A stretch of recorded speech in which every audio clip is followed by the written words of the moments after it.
All right, hello and welcome everybody. It is time for us to cover Chapter 9 of Murray Rothbard's America's Great Depression. Now, Chapter 9, up till now, Rothbard's kind of had these snarky, a little bit funny, but often informative titles for his chapters. And Chapter 9 is a little different in the sense that the title of Chapter 9 is just 1930. I don't know if he was getting tired or what, but I mean, look at this.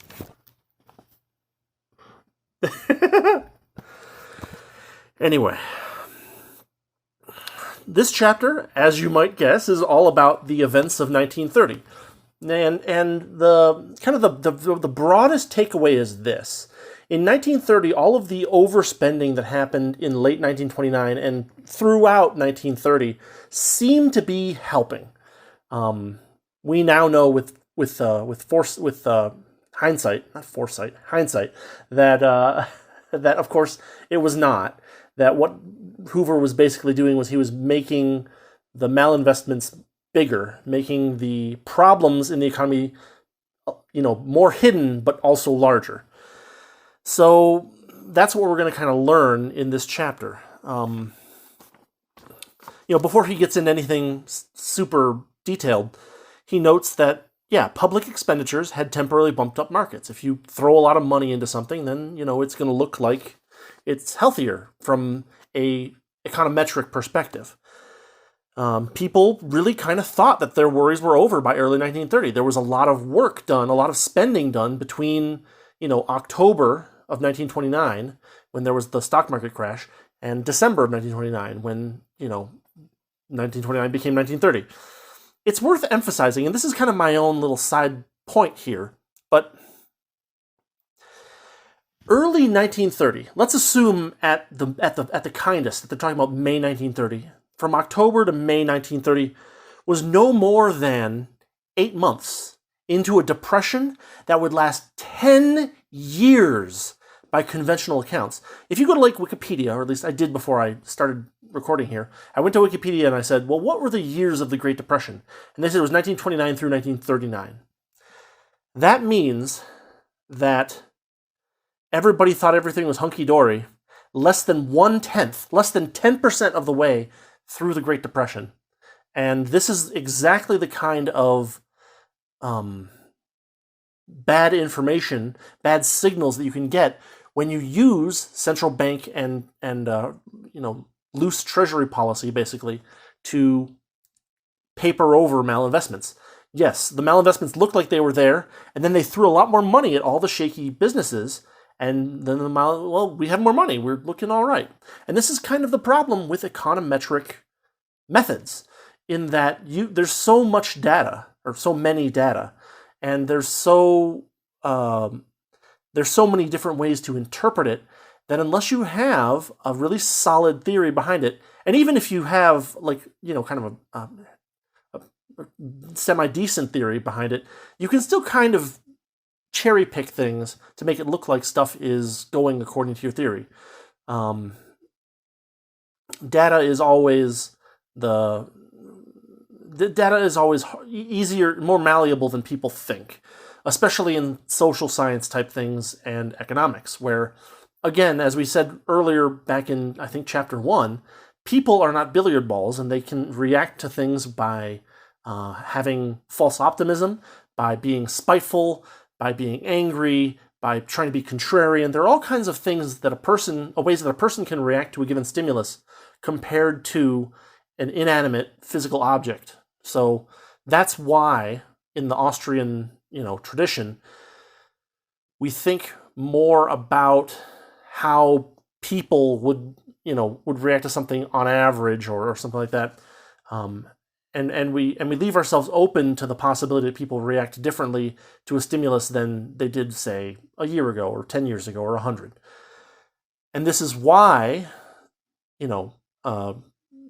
logical, argumentative theory is really the best basis for economics, because you can usually find a situation where the data fits your theory, but that the reason for that is not because not because your theory is right. It's because in this one particular instance, people decided to act in a strange way to some kind of stimulus. So yeah, that's kind of my little aside there. But back to Rothbard.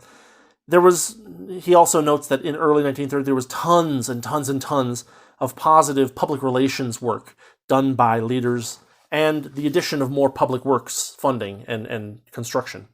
So the first, subheading in this chapter is called More Inflation. And it starts in December 1929. Rothbard notes that the Federal Reserve at that point was saying, okay, we threw a lot of money into this. It looks like things might be we kind of figured out where the problems are. Now that we know that there are malinvestments, we really should go back to laissez-faire and liquidate these bad investments. However, as is a common occurrence with government, the incentives for them were exactly in the opposite direction. It's way more politically popular for them to go back to easy money directions in early 1930. And in fact, this is what they did. They decreased the rediscount rate. They did more of those acceptances. They made them more permissive. They did a whole bunch of stuff that basically made more inflation happen in early 1930. There was a massive increase in reserves that was counteracted by the contractions of shaky and failing banks. Just to note here from the book, controlled reserves rose by $209 million. Gold stock increased by $309 million. There was a net increase in member bank reserves of $116 million. Despite this increase, the total money supply remained almost constant during the year, falling very slightly from $73.52 billion to $73.27 billion. And the reason for that was these shaky banks were forced to contract operations and basically start dealing with the depression as opposed to riding high on free money. That's kind of all that there is in. One point worth noting here is that a leader in easy money policy, because you might think this was just like local banks and stuff like that, but Rothbard wants to make the point that there was that it, and you might also say, well, maybe it was Treasury policy as well, but Rothbard makes the point that a leader in the easy money policy of late 1929-1930 was once more the New York Federal Reserve, headed by Governor George Harrison. No, not him. This George Harrison. And, he led these inflationist policies, and this was not something where the Fed was trying to do its best to keep things from inflating anymore. In fact, they were a large culprit in the actions. After that, Rothbard starts talking about the Smoot-Hawley tariff. That's the next section in the chapter. So, Hoover, as we've seen, had a lot of really dumb economic ideas. And this is another one of them. He had this fallacious view that tariffs would help farmers by making them independent from foreign markets. What actually tariffs did is it reduced the size of farmers' markets, which made it so that there were less people that American farmers could sell to. Farm imports were not really a significant issue in the U.S. The U.S. was largely an exporter of farm goods, and so adding these tariffs basically hurt farmers, while Hoover was off in la-la land saying, no, this helps farmers. In 1930, Hoover signed the Smoot-Hawley tariff. It was broadly opposed by economists, by bankers, and by other leaders, other thought leaders of the time. However, it was supported by progressive bodies, I think Rothbard says 3 of the largest farm organizations, and the AFL. It started basically a race to the top, in the worst sense, in that these massive increases in tariffs encouraged other countries to increase their tariffs as well. These were the highest tariff rates in U.S. history, and they encouraged this wave of protectionism all around the world, which of course made things worse by shutting off markets from each other and making it harder for businesses to cope with the malinvestments they had made. There was a small effort to put protectionist policies onto silver that fortunately failed. So, I mean, but like, the Smoot-Hawley Act was supposed to be for just agricultural products, but when it came to the House, it added tariffs on many other products. Sugar, wheat, flaxseed, cotton, cattle, dairy products, hides, leather, shoes, wool rags, wool textiles. And Rothbard in this chapter here notes specifically which countries this was supposed to protect American farmers against. For instance, the wheat was at the expense of Canadian neighbors, flaxseed against Argentina, cotton against Egypt, etc., etc., etc.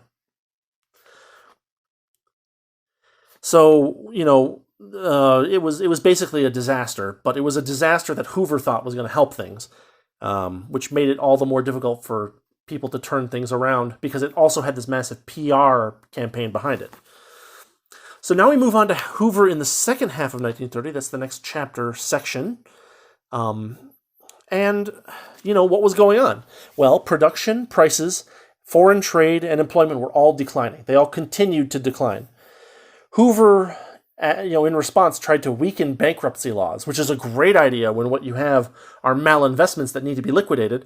Well, you make it easier for shaky businesses to stick around longer and keep parasitizing themselves off of the Treasury. There was this massive shipping construction boom for the merchant fleet that was due to subsidies. Again, we're basically blowing... Well, at the same time that we're creating these tariffs to make trade, to decrease foreign trade, we're also building a lot of a big merchant fleet, which makes very little sense. It got people working, but, working to what end? Was anything that they were doing valuable? Well, not really. But one of the things that Hoover also tried was an immigration ban. And this is interesting because it shows just how executive overreach kind of has become kind of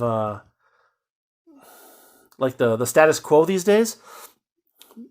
Congress refused to ban or cut immigration as Hoover wanted. So what he did is he had his State Department run a press announcement that made it illegal for people to immigrate to the United States.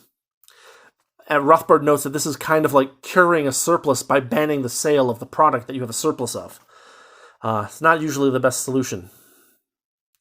There was a PR campaign to encourage young people to return to school and therefore to avoid seeking employment, keep those unemployment numbers down.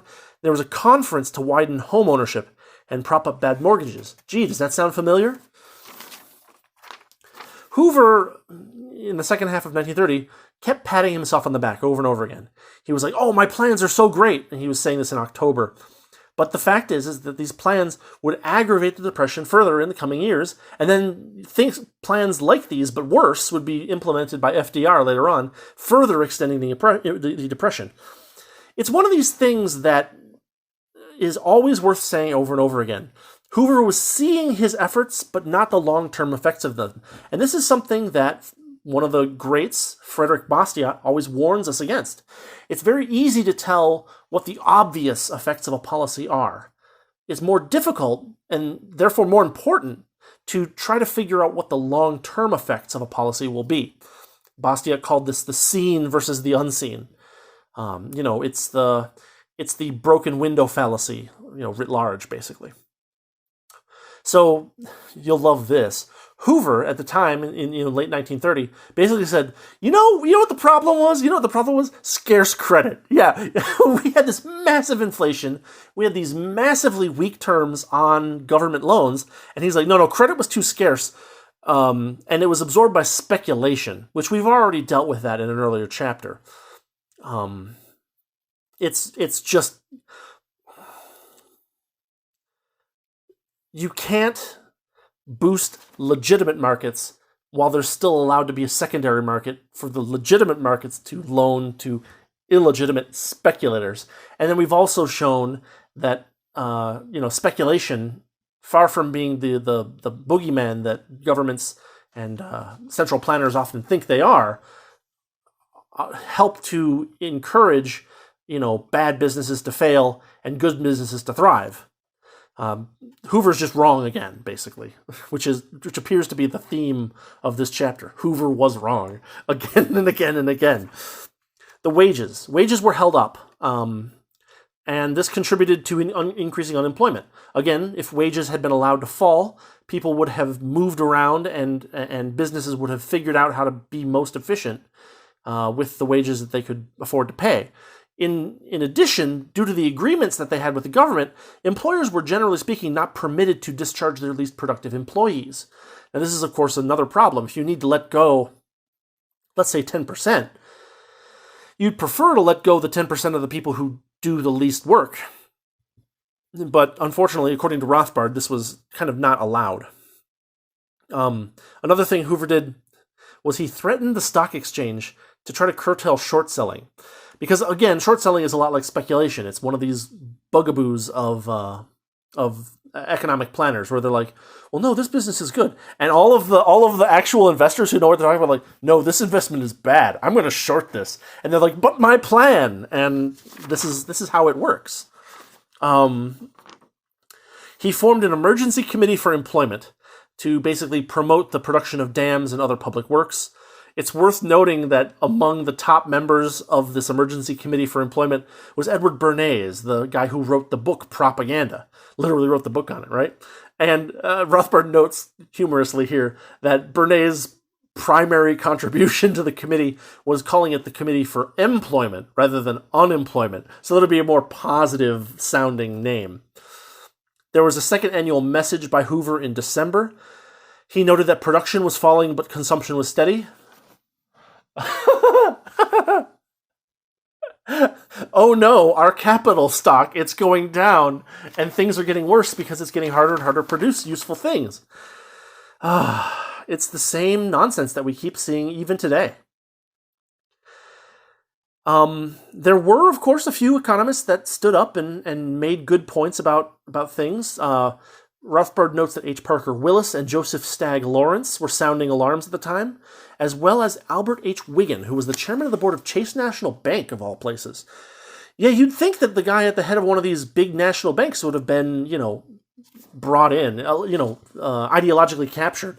But apparently Albert H. Wiggin was not. Things that he said that were interesting were, hey, the effects of the tariffs that you guys have been enacting for the last 5 years, they were blunted by the fact that we were just churning out these foreign bond purchases. And we're not doing that anymore. So the tariffs are actually going to start to hurt more because no one's going to have dollars to buy our exports. He was noting that consumption was outpacing production, which again is a really bad idea. If you're consuming more than you're producing, that means that you're going to have to start eating into your capital stock. You're going to have to stop. Basically, you're going to have to cut back on maintenance of capital stock, which causes it to break down, and then you've lost that entire investment. He went back to 1921 and talked about the lessons that we learned about letting wages and prices fall to let the depression end quickly. Of course, his advice went unheeded. The next section is called the Public Works Agitation, so there were a few economists who were saying good things, but basically most of them kind of got in and said, oh, we should probably try to get in on the massive flow of free money coming from the government. And so they basically signed on to a bunch of bad advice, and there was an Employment Stabilization Act and an Employment Stabilization Board that were formed to encourage more public works, more wasteful use of existing resources, so that when it comes time to realize that some of these things are going to have to be put away and forgotten and trashed, that you've already wasted even more of what you actually have. Senator Robert Wagner was a primary part of this, where he came up with the wonderful argument that, hey, government is taking responsibility for foreign trade. I mean, we have an organization that does that with tariffs, right? We handle these tariffs. We manage federal trade. And hey, we manage our money system with the Federal Reserve banks. So why don't we do that with employment too? Because the other two are proving to be really great ideas. And, unfortunately, a lot of people were not smart enough to catch the mistake in this argument. But basically, he put forward this Wagner bill to encourage more public works. There were more public work requests from the Emergency Committee for Public Works. Gerald Swope of General Electric was on board with this as well as the Emergency Committee for Employment, the Bernays joint. There's a big old list on pages 251 and 252 of the edition of the book that I have that lists all these names that were on board with more public works. And you've got a lot of people that I don't recognize here, but you've also got some really big names. You've got your Irving Fisher, you've got your Jerome Davis, you've got your Frank Fetter even. And Frank Fetter, I'm pretty sure, was a pretty good policy guy for a long time. And for some reason, he got onto the public works train at this point. So yeah, with this, Rothbard moves on to the final part of the chapter, titled The Fiscal Burdens of Government. And he kind of goes on a little bit of a rant here. It's a little theoretical, a little difficult. He refers a lot to the appendix elsewhere in the book, at the end of the book. And he says, it is dumb. It's really dumb for us to add G to government spending to GDP, because government spending is of a different quality than private spending in the economy. Government spending goes towards inefficient and unnecessary things. It's all consumption. There's no investment because it's serving the interests of politicians. And so we really should not be just adding government spending blindly to national product, to private national product, to figure out how good the economy is doing. We're going to get bad results by doing that. And so Rothbard in this section proposes this gross private product idea, which tries to estimate private product left in private hands. And so it basically subtracts. It's more complicated than this. You'll have to go to the appendix to get full details. But basically, he tries to subtract the effect of government, the government strangulation on the private sector, and pull that out of national product to get a more reasonable number. He has some numbers here where he did these calculations. He's like, in 1929, the gross national product, the one with yay government, was 104.4 billion. Gross private product was 99.3, right? In 1930, GNP, gross national product, government yay, fell to 91.9 billion, and gross private product, government boo, dropped to 85.8 billion. So, not only is gross private product dropping, but it's also dropping faster than national product. So what we're seeing more government in the economy, more wasted resources, more things used inefficiently, and so on. This government fiscal burden increased rather than decreased, which of course made the Depression worse. It gave a lot of money to people who didn't know what to do with it, and so they frittered it away. Now, on the plus side, Rothbard's always got these silver linings for us, because God knows we need them. But taxes were reduced between 1929 and 1930. Whoa! The tax reduction? That's crazy talk, right? But unfortunately, along with the tax reduction, which always in favor of, expenditures continue to rise, especially at the state and local levels. And so, unfortunately, that left an even larger... So there was a big surplus in 1929, and then the surplus was mostly gone in 1930. And as we know, things only got worse from there. Yeah, and that is the end of Chapter 9, 1930.